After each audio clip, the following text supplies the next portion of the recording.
All right, so here's my latest mock draft as of today, the 5th. It's the 6th for some of you, but within the last 24 hours. Now, I relented as far as Dante Moore. If he's going to be the number 1 overall pick, and if the Raiders already know that, I think it makes sense he comes out in the draft. I don't know if he'll come out at number 2, though, if he's not sure the Raiders will take him. Makes for a very interesting dynamic. He'll be passing up a lot of guaranteed money at Oregon. He's only 20 years old, so we'll see. At number 2 for the Jets, Fernando Mendoza, Heisman winning quarterback at Indiana. Oregon's going to play Indiana in the semifinal round, so we'll get Dante Moore versus Fernando Mendoza part 2. I've got Mendoza to the Jets. There's a great story for the Jets if they take Mendoza, because they had a lot of reps that were at the Indiana at Penn State game, and Mendoza had a drive for the ages at the end. He was just getting, his offensive line was in tatters by the end. Penn State had a really good pass rush this year. It didn't work out that well for Penn State overall, but their pass rush was legit. But Mendoza stood in there, was making the throws, showed a lot of moxie. He's great receivers. Indiana's receivers are underrated. Anyway, it was a tremendous thing. They were there to see it. And so if that were to work out long-term, that's one heck of a story for the New York Jets.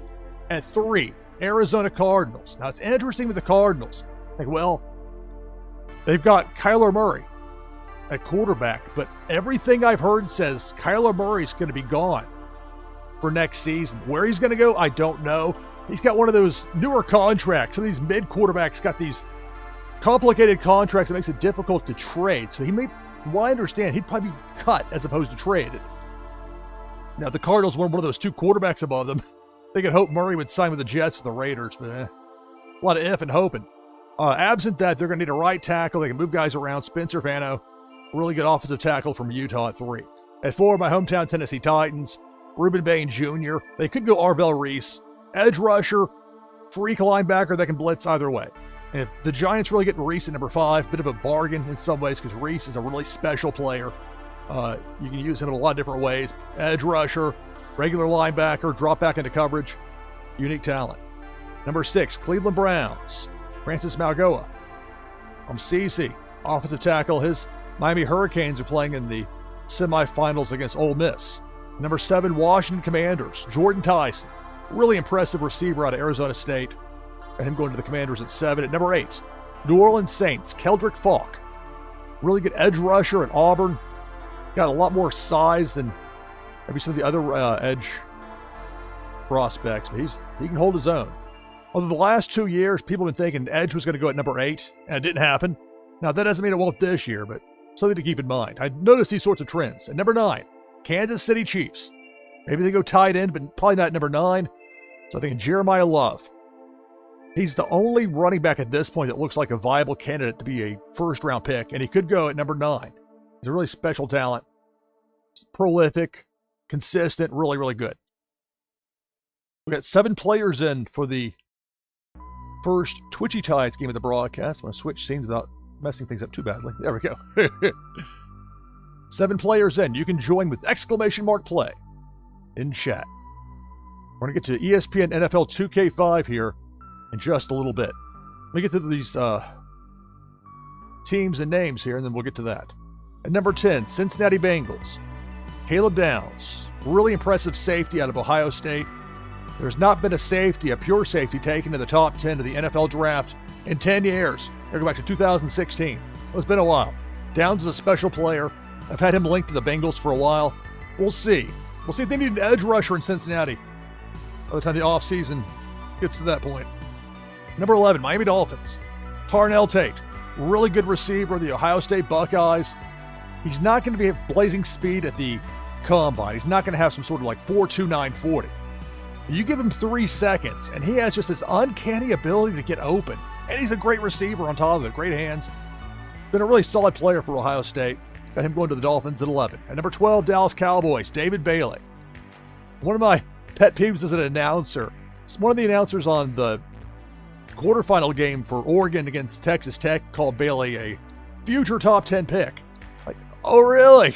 You know something I don't, pal? I mean, look, 12 is really close, but that's not future top 10. It annoys me. Like future Hall of Famer. But you got to vote? You got spoilers? Anyway, Bailey, he's going to go top half of the first round in all likelihood. So I'm going to Dallas at 12. At 13, the LA Rams. Pick the guy from the Atlanta Falcons, Mansour Delani, really good corner from LSU, transfer from Virginia Tech. Had just a fantastic 2025 season. It was a down year for the Tigers down there in Baton Rouge, but really good performance. I've got him as the top corner at this point. At number 14, Baltimore Ravens, Peter Woods. I consider this a bargain in some ways because many see Woods as a top 10 talent. Really good defensive tackle. You just don't find many human beings that size. He's a massive man. On top of that, he's super quick. They tried to make him an edge rusher at Clemson. It didn't work. He was already super fast at the huge size. You need to make him slim down. They smartened up. They moved him back to tackle, and it worked out better in 2025.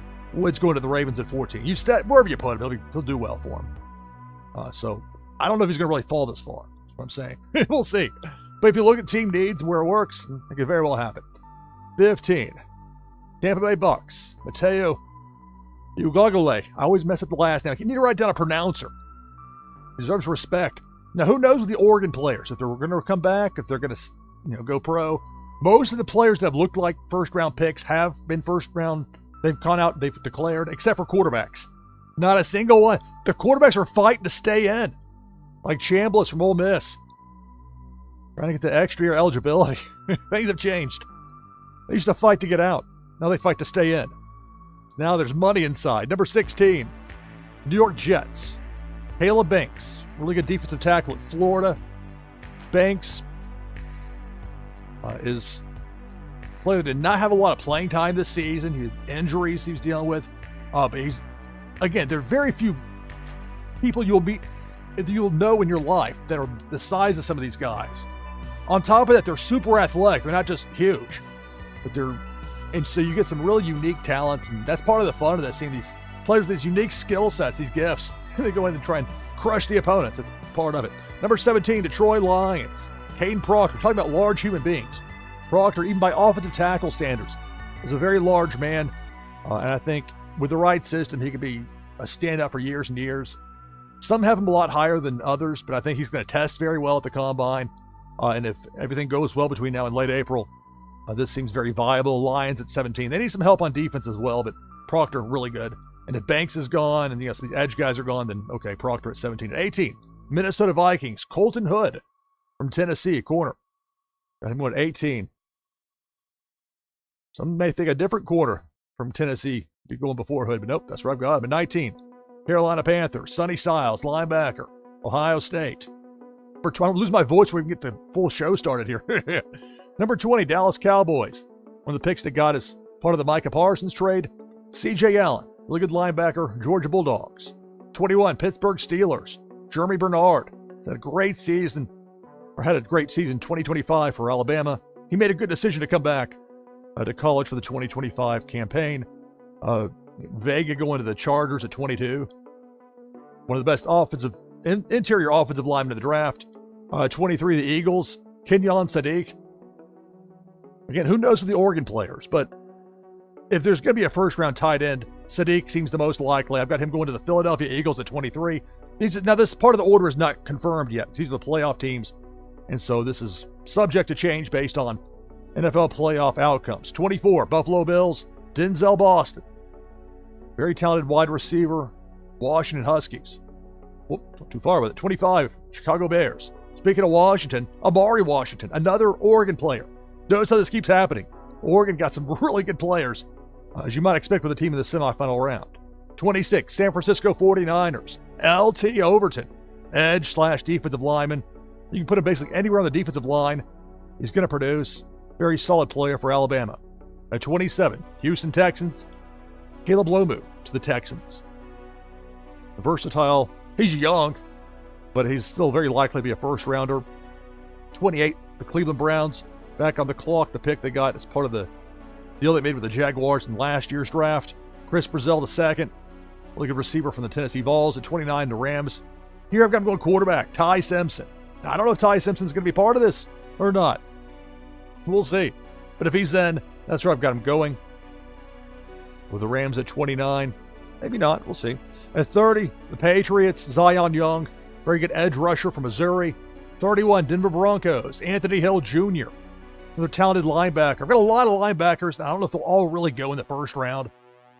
Those off-ball linebackers, because they're not edge rushers, is a little bit different. But there's a really good linebacker class.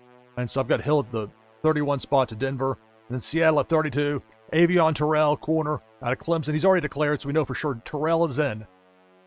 Absent a surprise, at least. But he looks like he's in for the 2026 draft. So there it is. There's more information. MockDraftNFL.com.